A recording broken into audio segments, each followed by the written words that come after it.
Class 10 lesson 7 है न, राम नरेश त्रिपाठी। आज इनका जीवन परिचय हम लोग पढ़ेंगे।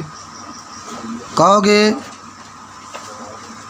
कि राम नरेश त्रिपाठी का जन्म 4 मार्च, एकदम ध्यान से सुनो, 4 मार्च 1889 ईस्वी को जिला जौनपुर के अंतर्गत उत्तर प्रदेश के अंतर्गत कोयरीपुर ग्राम में एक साधारण कृषक परिवार में हुआ था।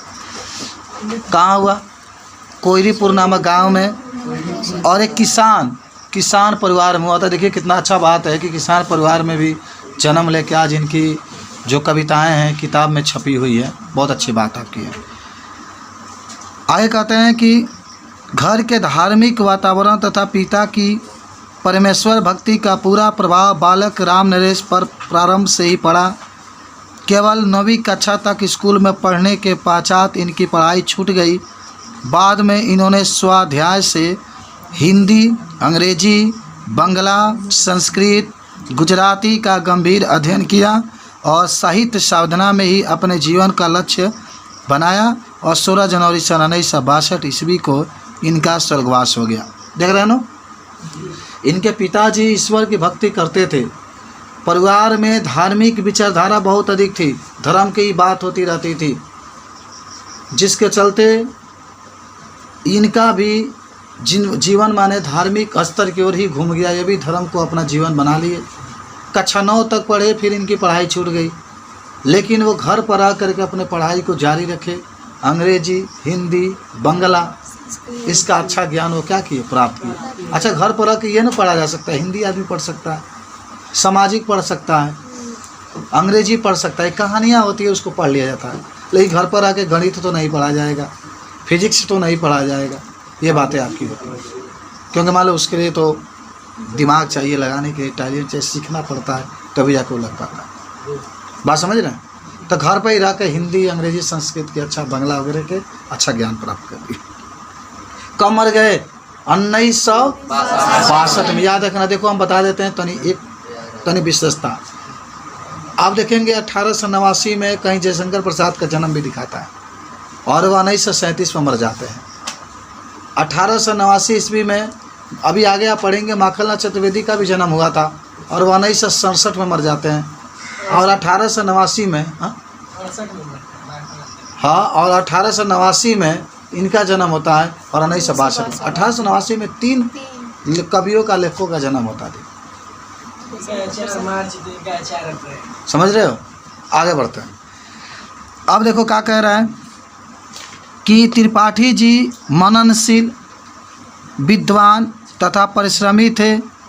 वे द्विवेदी युग के उन साहित्यकारों में हैं जिन्होंने द्विवेदी मंडल के प्रभाव से पृथक रहकर अपनी मौलिक प्रतिभा से साहित्य के क्षेत्र में कई कार्य किए। त्रिपाठी जी स्वच्छंदवादी कवि थे। ये लोकगीतों के सर्वप्रथम संकलनकर्ता थे। काव्य, कहानी, नाटक, निबंध, आलोचना तथा लोक साहित्य आदि विषय पर इनका पूर्ण अधिकार था। त्रिपाठी जी आदर्शवादी थे।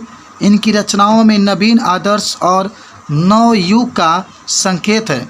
इनके द्वारा रचित पथिक और मिलन नामक ये खंडकाव्य अत्यंत लोकप्रिय हुए। इनकी रचनाएं की विशेषता यह है कि उनमें राष्ट्र प्रेम तथा मानव सेवा की उत्कृष्ट भावनाएं बड़े सुंदर ढंग से चित्रित हुए हैं। इसके अतिरिक्त भारतवर्ष के प्राकृतिक सुषमा और पवित्र प्रेम के सुंदर चित्र भी इन्होंने अपनी कविताओं में चित्रित किए हुए हैं। प्रकृति वर्णन के क्षेत्र में त्रिपाठी का योगदान उल्लेखनीय है। इन्होंने प्रकृति और आलंबन और उद्दीपन दोनों रूप से ग्रहण किया है। इनके प्रकृति चित्रण की विशेषता यह है कि जिस दृश्य का वर्णन इन्होंने किया वे इनके स्वयं देखे हुए अनुभूत दृश्य हैं। इनकी प्रमुख रचनाएं देखो क्या लिखे हैं। पथिक और मिलन, पथिक और मान पथिक लिखे हैं, मिलन लिखे हैं, स्वप्न ये खंड काव्य हैं।